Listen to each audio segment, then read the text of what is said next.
काही क्षण असे येतात की त्या क्षणी भावना व्यक्त करणं कठीण असतं आणि तसाच आजचा क्षण आहे। लोकसभा निवडणुकांच्या निकालानंतर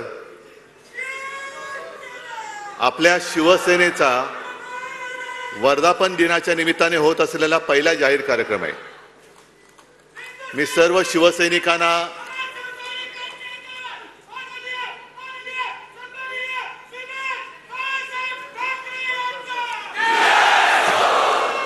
तमाम शिवसैनिकांना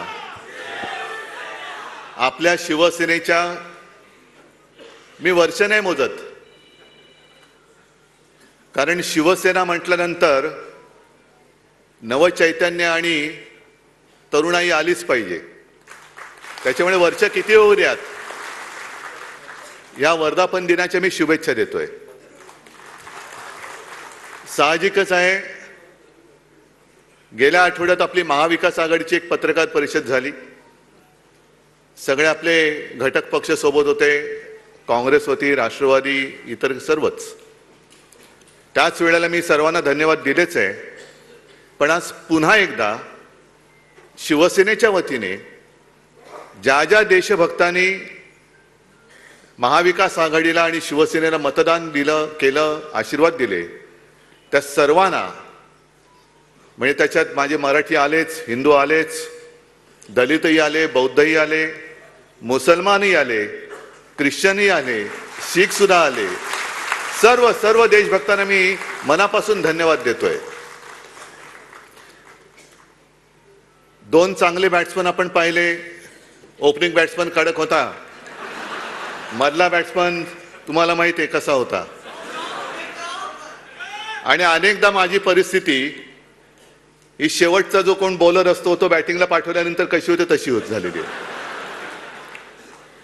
म्हणजे आता रन झालेले आहेत, आता काय करायचं, मारायचा फटका, बसला बॉल तर बसला तर छकडा, नाही तर लकडा, पण लकडा कधी जाणार नाही, मारेन तर छकडाच मारेन।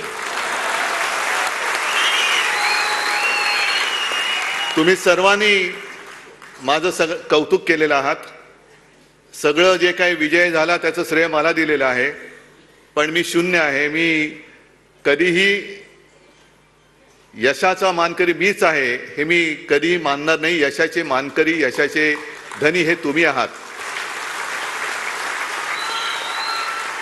कारण शिवसेना प्रमुखांनी दोन गोष्टी मला सांगितल्या। आत्मविश्वास, जे सर्वांना सांगत होते की आपल्यामध्ये आत्मविश्वास असेल तर जगाच्या कोपऱ्यात कुठेही जा, तुला मरण नाही, पण आत्मविश्वास आणि अहंकार ह्याच्यामध्ये फरक आहे। आपल्यामध्ये आत्मविश्वास आहे, होय मी हे करू शकतो, मी यांना पाडू शकतो, हा आत्मविश्वास आहे, पण मी एकटाच हे करू शकतो, जगामध्ये दुसरं कोणीच करू शकत नाही, हा अहंकार आहे, जो मोदींमध्ये। निवडणुकीच्या निकालाचं विश्लेषण सुरू आहे।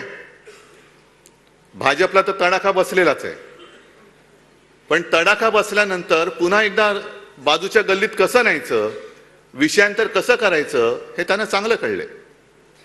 म्हणून निवडणूक झाल्यानंतर ताबडतोब सुरू केलं की उद्धव ठाकरे हे पुन्हा मोदी सोबत जाणार, एनडीए मध्ये जाणार। जायचं? ज्याने आपल्याला संपवायचा प्रयत्न केला, आपल्या माते समान शिवसेना खतम करण्याचा प्रयत्न केला, त्या नालायकांबरोबर पुन्हा जायचं? मी तुम्हाला सगळ्यांना विचारतोय,